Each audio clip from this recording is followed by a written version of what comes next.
ام المومنین حضرت میمونہ بنت حارث، ان کا اصل نام برہ تھا۔ سرور عالم صلی اللہ علیہ وسلم کے نکاح میں آنے کے بعد ان کا نام میمونہ رکھا گیا۔ یہ آپ صلی اللہ علیہ وسلم کی آخری بیوی تھی۔ آپ صلی اللہ علیہ وسلم نے اس کے بعد کوئی نکاح نہیں کیا۔ ان کی والدہ کا نام ہند بن عوف تھا۔ رہزن بن حارث بن حماتہ بن جش اور وہ بن قبیلہ حمیر سے تعلق رکھتی تھی۔ حضرت میمونہ رضی اللہ تعالیٰ عنہ کا پہلا نکاح مسعود بن عمر بن عمیر ثقفی سے ہوا۔ انہوں نے کسی وجہ سے طلاق دے دی۔ پھر ابو رحم ابو عزا کے نکاح میں آئی۔ 7 ہجری میں انہوں نے وفات پائی اور حضرت میمونہ رضی اللہ تعالیٰ عنہ بیوہ ہو گئی۔ اسی سال رسول کریم صلی اللہ علیہ وسلم عمرہ کے لیے مدینہ سے مکہ روانہ ہوئے تو آپ صلی اللہ علیہ وسلم کے ام محترم حضرت عباس رضی اللہ تعالیٰ عنہ بنت مطلب نے میمونہ رضی اللہ تعالیٰ عنہ سے نکاح کر لینے کے لیے کہا۔ حضور صلی اللہ علیہ وسلم رضامند ہو گئے۔ چنانچہ احرام کی حالت میں ہی شوال 6 ہجری میں 5 درہم حق مہر پر حضرت میمونہ رضی اللہ تعالیٰ عنہ سے نکاح ہوا۔ عمرہ سے فارغ ہو کر مزدلفہ سے 10 میل کے فاصلے پر بمقام صرف میں حضور صلی اللہ علیہ وسلم نے قیام فرمایا۔ حضور صلی اللہ علیہ وسلم کے غلام حضرت ابو رافع اور حضرت میمونہ رضی اللہ تعالیٰ عنہ کو ساتھ لے کر اسی جگہ آ گئے اور یہیں پہ رسم عروسی ادا ہوئی۔ حضرت میمونہ رضی اللہ تعالیٰ عنہ رسول کریم صلی اللہ علیہ وسلم کی آخری بیوی تھی۔ حضرت میمونہ رضی اللہ تعالیٰ عنہ نہایت خدا ترس اور متقی تھی۔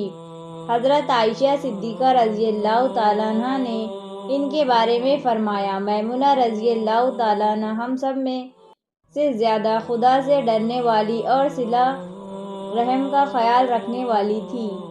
مدینہ میں ایک دفعہ ایک عورت سخت بیمار ہوئی۔ اس نے منت مانی کہ اگر اللہ تعالیٰ نے مجھے شفا دے دی تو بیت المقدس میں جا کر نماز پڑھوں گی۔ اللہ تعالیٰ نے اسے شفا دے دی۔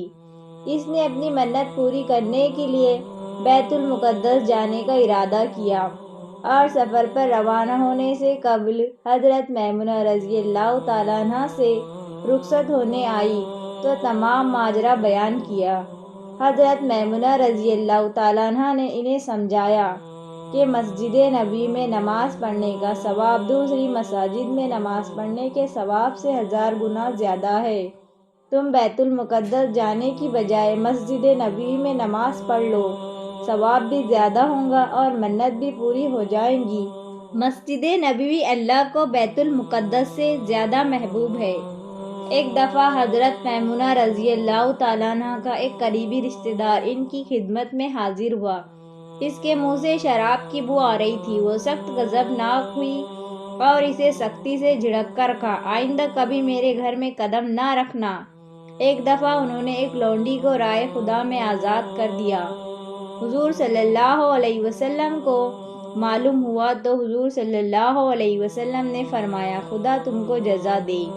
حضرت میمونہ رضی اللہ تعالیٰ عنہ بہت ہی مخیر اور فیاض تھی، اس لیے وقتاً فوقتاً قرض لینے کی نوبت آ جاتی تھی۔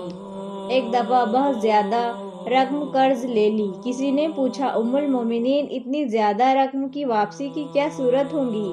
فرمایا، میں نے رسول اللہ صلی اللہ علیہ وسلم سے سنا ہے کہ جو شخص قرض ادا کرنے کی نیت رکھتا ہے اللہ تعالیٰ خود اس کا قرض ادا کرنے کے اسباب مہیا کر دیتا ہے۔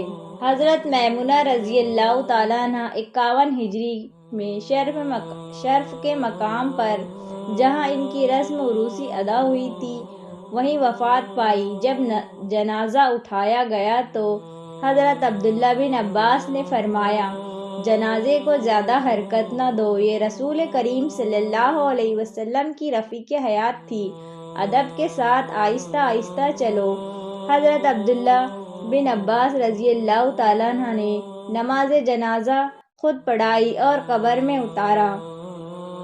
حضرت میمونہ رضی اللہ تعالیٰ عنہ سے 46 اور بقول 72 احادیث مروی ہے۔ ان میں سے متفق علیہ 1 میں بخاری اور 5 میں مسلم منفرد ہے۔